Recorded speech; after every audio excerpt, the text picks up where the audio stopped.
যখনই ইলেকশনটা চলে গেল তখনই এইসব মুনাফিকদের চরিত্র আমাদের সামনে ফুটে উঠল। গত 17 বছর যারা একটা বালুর পাত না হইতে পারে নাই, দল থেকে বের হইতে পারে নাই, আমরা জীবন বাজি রেখে অস্ত্রের মুখে তাদেরকে জেল থেকে মুক্ত করে দিয়েছিলাম। যখনই আমরা এই কথাগুলো কোথাও বলি, হয়তো ফেসবুকে আমাদেরকে স্ট্যাটাস দেওয়া হয়, কোথায় তারা আছে মারা হবে, তো ঘোড়াঘাটে এসেছি, কি হয়েছে তোমাদের? ইলেকশনের আগে তারাও আমাদের সাথে ঐক্যবদ্ধ ছিল, প্রতিশ্রুতি দিয়েছিল যে বাংলাদেশে একটি সুন্দর সংস্কার আমরা বাস্তবায়ন করব। আমরাও তাদেরকে বিশ্বাস করলাম।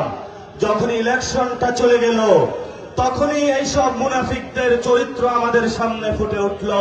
যারা ইলেকশনের আগে বলেছিল সংস্কার করবে, ইলেকশনের পরেই এইসব মুনাফিক রাস্তায় দাঁড়িয়ে বলল ওই সময় যদি আমরা সংস্কারের কথা না বলতাম তাহলে আমরা নির্বাচনে ভোট পাইতাম না। তাদের প্রতারণা জনগণের সামনে স্পষ্ট হয়ে পড়ল।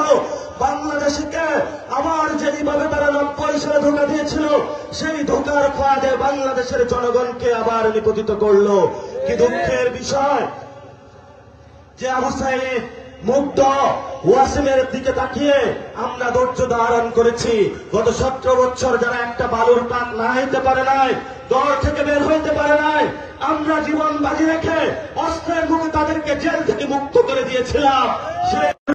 বাহিরে এখন এসে বাংলাদেশের মানুষের ভাগ্যের বিরুদ্ধে কাজ করছে, আপনার সন্তানের ভবিষ্যতের বিরুদ্ধে কাজ করছে, আপনার প্রিয়তমা স্ত্রীর ভবিষ্যতের বিরুদ্ধে কাজ করছে, শিক্ষা প্রতিষ্ঠানগুলো ধ্বংস করে দিচ্ছে, শিক্ষা প্রতিষ্ঠানে অশিক্ষিত লোকদেরকে সভাপতি বানাচ্ছে, চিকিৎসা যেখানে ব্যবস্থা রয়েছে সেই প্রতিষ্ঠানগুলো তারা বন্ধ করে দিচ্ছে।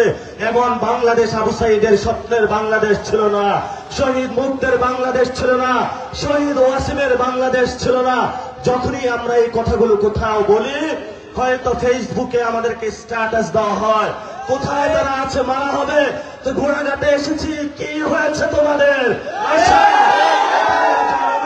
খেলা হবে আমরা বাংলাদেশে, তোমরা 1000 জন আসো, আর আমাদের একজনে আমাদের সত্যের পক্ষের জবান তোমাদের বিরুদ্ধে যথেষ্ট। সেই সময় শেখ হাসিনা বলেছিল যে তোমরা রাজাকার, আমরা একজন গিয়েছিলাম, শেখ হাসিনা বলল ওরে মেরে ফেল, তারপরে 40 জন গিয়েছিল, তারপরে বলল মেরে ফেল, আমরা 400 জন গিয়েছি, আগামীতে 400 জনের জায়গায় 40,000 যাব, 40,000-এর জায়গায় 40 লক্ষ যাব। কিন্তু বাংলাদেশে যারা সংস্কারের বিরুদ্ধে দাঁড়িয়েছে, আপনার ভবিষ্যৎ সন্তানের বিরুদ্ধে দাঁড়িয়েছে, তাদের সাথে বাংলাদেশে কোনো আঘাত করা হবে না, করা হবে না, তাদের পতন বাংলাদেশে আমরা নিশ্চিত করে ছাড়বো ইনশাআল্লাহ।